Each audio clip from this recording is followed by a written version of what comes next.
Do you want to know what the best weapons you can use are in Apex Legends? Maybe you are returning to the game after a while, or maybe you just want to see how good your favorite weapon is. Today we are ranking every weapon from worst to best in Apex Legends. Of course, every player has their own personal preference and different skill sets that align with their weapon of choice. I rank these weapons based on how often high-level players use them and how strong I think they are for most players. I also did not include any care package weapons in this list. So starting off all the way down at the bottom of this list, we have the P2020. So even this little pistol can do some serious damage and take out opponents. I don't believe there are any weapons in the game that are completely terrible, and you can use any of them and pull out a win with them. However, I can't see putting any weapon below the P2020. If you find hammer points, it might be a different story, but that hop up early enough in the game where you still have a P2020 is rare. Next, we have the longbow. The sniper used to be one of the best in the game, but I think it has started to trail behind the rest. I think all of the other snipers are just straight up better than the longbow currently, having the sentinel with quick burst damage and the charge rifle having consistent damage. I also think that the longbow is just a worse alternative to the 30-30 repeater. And after the longbow, we have the mastiff. You may be surprised to see this as the worst shotgun in the game. With the current metas of SMGs in close range, I find the mastiff gets you eliminated far too often. I'm sure we've all been in the position where an enemy is right in front of you and your mastiff hits for 11 damage. This happens a lot and the fire rate isn't fast enough to make up for it, so it is down at the bottom of this list. Then we have the 30-30 repeater. Again, this weapon is very similar to the longbow. I do find it a little bit stronger than the longbow because it uses heavy ammo, which you can find a lot of, and you can stack it with a secondary heavy weapon such as the prowler or the car SMG. Then it also fires faster, so you aren't out of luck if you miss a shot. So it is stronger than the longbow, however it isn't as good as the next weapon on this list, which is the rampage. You've probably noticed so far that a lot of these weapons at the bottom of the list can be extremely good, but they require a hop up to get there. The P2020 needs hammer points, and the longbow and 30-30 needs skull piercer. Now the rampage on its own isn't too great. It has a slow fire rate with it being an LMG, and you have reduced movement speed when aiming down sights, making you an easy target. Now if you charge it up with a thermite, it can be one of the best weapons in the game, but since you will need to be continuously charging up the weapon to get any real advantage from it, it has to be towards the bottom of this list. After the rampage, we have the triple take. Early game, the triple take can be really good as you can use it as both a sniper and a shotgun, but as players level up their armor and pick up better guns, the triple take just doesn't have a fast enough time to kill to keep up. Even if you hit all headshots, you will still be outgunned by any decent player using another weapon. After the triple take, we have another energy weapon being the devotion. The devotion is a really difficult weapon to place on any sort of tier list. Players find it either terrible or extremely good. Just ask the old arena players. A turbocharger devotion can be unstoppable if controlled, but that's the thing, it needs to be controlled and it has some of the most difficult recoil to control, and you can't even recoil smooth effectively with it as it has a slow ADS movement speed since it is an LMG. So I place it somewhat low on this list, as for most players the devotion isn't going to be a great weapon, but if you are able to find a turbocharger and master its recoil, then you are sure to find success with it. After the devotion, we are looking at the EVA 8. EVA 8 has to be the best shotgun to get up close and spam enemies with pellet. Once you find either a purple or gold shotgun bolt for this weapon, it has to have one of the fastest time to kills in the game. I don't have much bad to say about this weapon besides the fact that you may be going through ammo really quickly. Then we have the alternator. The alternator has to be one of the easiest weapons to control in Apex, and it's also probably the best weapon to pick up off drop. Even if you have no attachments equipped, you can one mag enemies consistently early game with the alternator. Problem with this gun is that it isn't too great later in the game. Once players have assault rifles and SMGs with all the best attachments, the alternator just can't deal enough damage quickly enough to stand its ground. After the alternator, we have the Havoc. All of the assault rifles in Apex are strong, and it mostly comes down to personal preference on which you prefer. For most players, I believe the Havoc is the worst AR you can use, simply because it can be difficult to control the recoil for new players, and you will have to learn the recoil two different ways, one with turbocharger and one without the turbocharger. Now unlike the devotion, the Havoc is still effective without the turbocharger, but it isn't quite as good as the next weapon on this list, which is the prowler. Now the thing that makes the prowler really good in some situations is that once you equip a purple or gold extended mag, you have 35 bullets in one clip. That is 7 bursts without needing to reload. With the other SMGs, you will burn through your mag quickly and be stuck reloading. Now with the prowler, you can keep on shooting and eliminate the enemy without needing to reload most of the time. Thing is, you need the extended mag, as when you don't, the gun isn't very forgiving when you miss a burst. Then we got the Mozambique. Now immediately, players think this weapon isn't very good because it used to be the worst weapon in the game. But after several buffs, the Mozambique has turned into an actual good weapon. Technically, it is a shotgun, but think of it more as a mid-range pistol. The Mozambique is automatic with a decent decent fire rate, then once you find hammer points, it will shred through your opponent. After the Mozam, we have the L-Star. Another one of those weapons that seem bad at first, but once you learn how to use the weapon, it can be really good. I guarantee you that if you spend a few minutes to learn the recoil pattern on the L-Star, it will be one of the most consistent weapons you can use. The biggest downside to it is that you go through ammo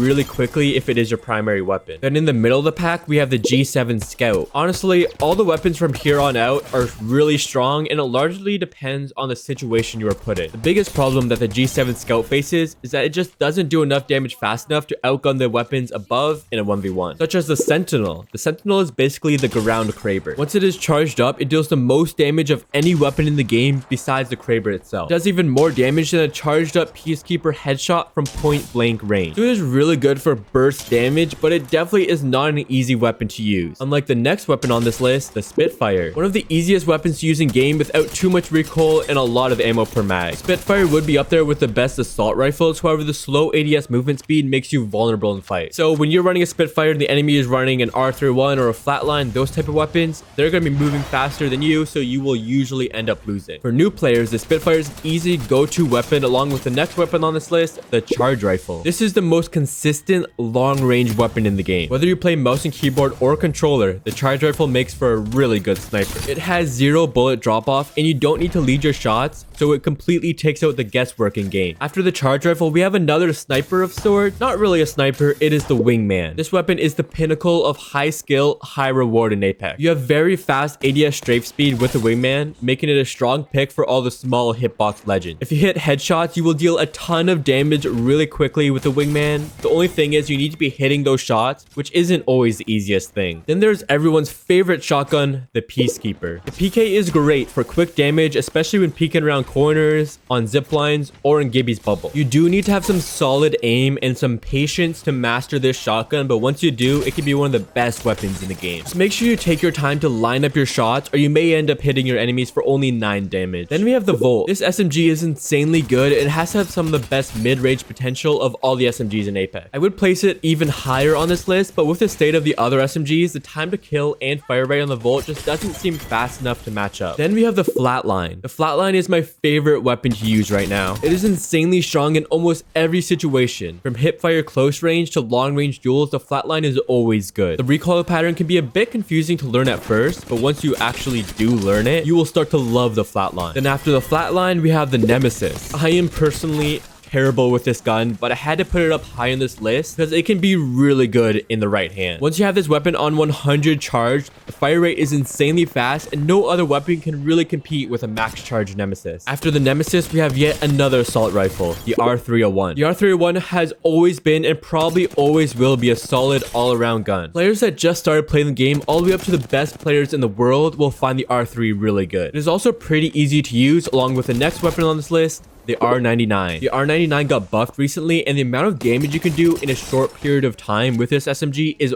really good. It has very little horizontal recoil, making it really easy to control. The R99 is a phenomenal SMG, but not quite as good as the next weapon on this list, the car. To be fair, the R99 and the car are really close to each other when it comes to which one is better. The main factor that persuaded me on putting the car above the R99 is that I can use 2 different ammo types, which you can find useful when one ammo type is hard to find. The best weapons in this game will make winning a lot easier, but they won't do much without good aim. You should click on this video on the left for 12 aiming tips and tricks to go pro. And if you already watched it, YouTube thinks you would like to watch this video up on the right.